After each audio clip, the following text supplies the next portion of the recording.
বিটকয়েনের price সবার মাথা নষ্ট করে দিতেছে। টুইটারের মধ্যে বিটকয়েনের ট্রেন্ডিং করতেছে, বিটকয়েন লিখে সবাই সার্চ করতেছে, bitcoin related and cryptocurrency related সবাই সার্চ করতেছে। আর কেনই বা করবে না? কয়েকদিনের ভিতরে বিটকয়েন 28,000 26,000 ডলার ছিল, 26,000 ডলার থেকে এখন 44,000 ডলারে।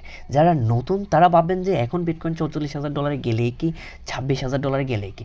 যারা 26,000 ডলারে বিটকয়েন কিনছে, কেউ হয়তো 10 লাখ টাকার কিনছে, কেউ হয়তো 20 লাখ টাকার কিনছে, কেউ হয়তো 1 কোটি টাকার বিটকয়েন কিনছে, তাদের ইনভেস্টমেন্ট অলমোস্ট ডাবল হয়ে গেছে। যে 50 লাখ টাকার কিনছে তার 1 কোটি টাকা হয়ে গেছে, যে 10 লাখ টাকার কিনছে তার 20 লাখ টাকা হয়ে গেছে। এখানে অনেকে কোশ্চেন করতে পারেন, আমার 100 ডলার আছে, আমি 200 ডলার নিয়ে আসতে পারবো, তো আমরা কি বিটকয়েন থেকে ইনকাম করতে পারবো না?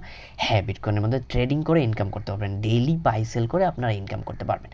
এখন অনেকের কোশ্চেন হচ্ছে বিটকয়েনের প্রাইস কই যেতে পারে? 60,000 ডলারে কি বিটকয়েনের প্রাইস যাইতে পারে? 60,000 ডলারে একটু টাফ হইতে পারে বর্তমানে। 48,000 49,000 ডলারের জোনটা খুবই টাফ হইতে পারে। 44,000 ডলারে আসাটাও আমাদের জন্য অনেকটা শকিং, বাট বিটকয়েন সবসময় শক করে, কোথাও না কোথাও প্রাইসের দিক দিয়ে হোক বা ড্রপের দিক দিয়ে হোক, বিটকয়েন একটা না একটা শকিং নিউজ দেয়। সো এখানে 48,000 ডলারে একটা স্ট্রং রেজিস্ট্যান্স আছে, 48,000 ডলার 49,000 ডলার ওই জোনটার মধ্যে। বাট বিটকয়েন এখন অলমোস্ট যদি 40,000 ডলারের উপরে হোল্ড করতে পারে, ওইখান থেকে ডলারগুলো বের হয়ে আসবে অল্ট কয়েনের মধ্যে। অল্ট কয়েনগুলো অনেক বেশি পাম্প করবে, বিটকয়েনের তুলনায় অল্ট কয়েনগুলো ওই রকম পাম্পই করে না। যেমন ডজ কয়েন আছে, ইথারিয়াম আছে, ইথারিয়ামও আহামরি তেমন পাম্প করে নাই, বিটকয়েন অনেক বেশি পাম্প করে গেছে। এখন বিটকয়েন পাম্প করার পিছনে যে লজিক্যাল থট বা অ্যাকচুয়াল ওইটা হচ্ছে বিটকয়েন ইটিএফ, আর অবশ্যই র্যালি আসছে, বিটকয়েনের হালভিং আসতে চলেছে, এবং মনে হচ্ছে যে বিটকয়েনের যে ইটিএফ ওইটা হয়তো বা অ্যাপ্রুভ হয়ে যাইতে পারে। এখন কোনো একটা অ্যাসেটের দাম বাড়ার পিছনে আসলে লজিকটা কি? ওইটা হচ্ছে ইনভেস্টমেন্ট।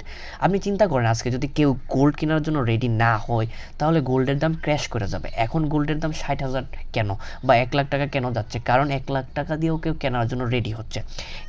50,000 থেকে 50,000 বাই করার জন্য রেডি হইতেছে, কেউ 60,000 বাই করার জন্য রেডি হইতেছে, কেউ 65,000 বাই করার জন্য রেডি হচ্ছে।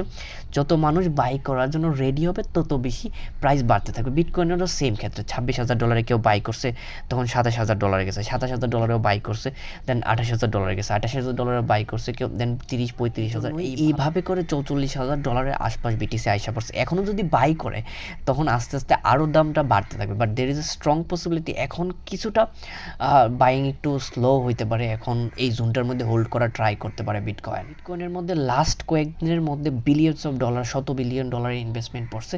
$100 বিলিয়ন কোনো রিটেলার ইনভেস্ট করতে পারে না, হয়তো বা বড় কমিউনিটি যারা অ্যাকচুয়ালি নিউজ সম্পর্কে বা প্রেডিক্ট করতে পারছে ইন ফিউচার প্রাইস বাড়বে।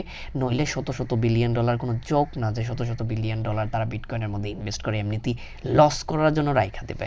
সো বিলিয়ন ডলার অনেক কিছু। স্মার্ট পিপল যারা আছে তারা অলরেডি বাইং করে গেছে, তারা যে কোনো প্রাইসে বাই করছে, 30-এ বাই করছে, 31-এ বাই করছে, 35-এ 34-এ বাই করছে, 40-এ বাই করছে। সো এখন মার্কেটের মধ্যে ফমো ক্রিয়েট হবে, অনেকে নতুন ইনভেস্টর যারা আছে তারা ভাববে হয়তো আরও উপরে যাবে, তারা এসে বাই করে যাবে।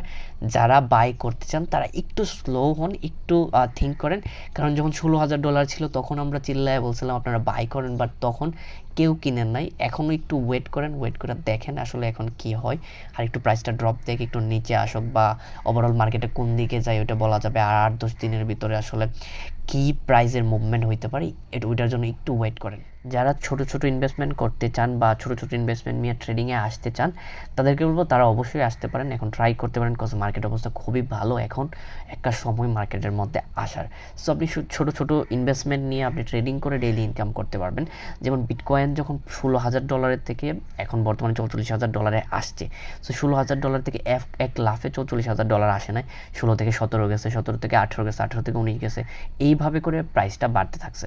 সো আপনি যদি 16,000 ডলারে কিনতেন, 17,000 ডলারে সেল করে দিতেন, আবার যখন 16,000 ডলারের প্রাইসটা আসতো আবার 16,000 ডলারে বাই করতেন, 17,000 ডলারে সেল করতেন, 1,000 ডলার করে প্রফিট। সো এইভাবে মূলত জিনিসটা হয়, এইভাবে ট্রেডিং করে ইনকাম করা যায়।